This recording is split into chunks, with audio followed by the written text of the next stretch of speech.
Водачот на ерменските антивладени протести Никол Пашинијан, кој го принуди лидерот ветеран на Ерменија Серж Саркисјан да се повлече, објави кампања за граѓанска непослушност на национално ниво, откако владеачката партија ја спречи неговата кандидатура за премиер.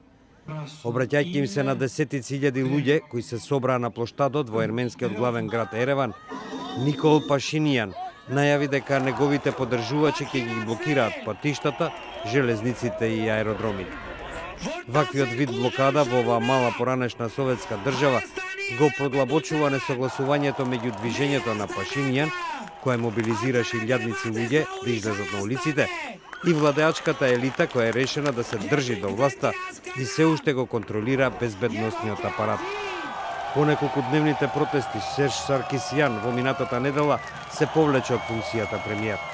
Тоа се чинеше дека е голем сигнал за драматичен премин на власта во Ерменија, поранешна советска држава која е тесно поврзана со Русија и која е управувана од истиот кадар луѓе од крајот на 90-тите години од минатиот век.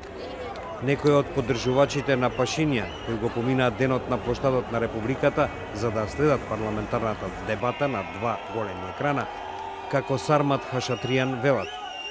Народ вообще-то, расстроение есть вообще-то, но это не конец, это только начало вот всего вот этого.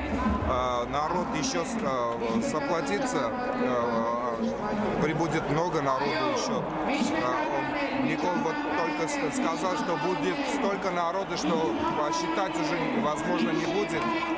И выиграем точно. Мы уже выиграли, просто вот эта затяжка какая-то от республиканцев идет. Нарина Тојан пак најавува борба до конечна победа. До конца будем бороться. И будем бороться, что у нас Никол Пашинијан будет.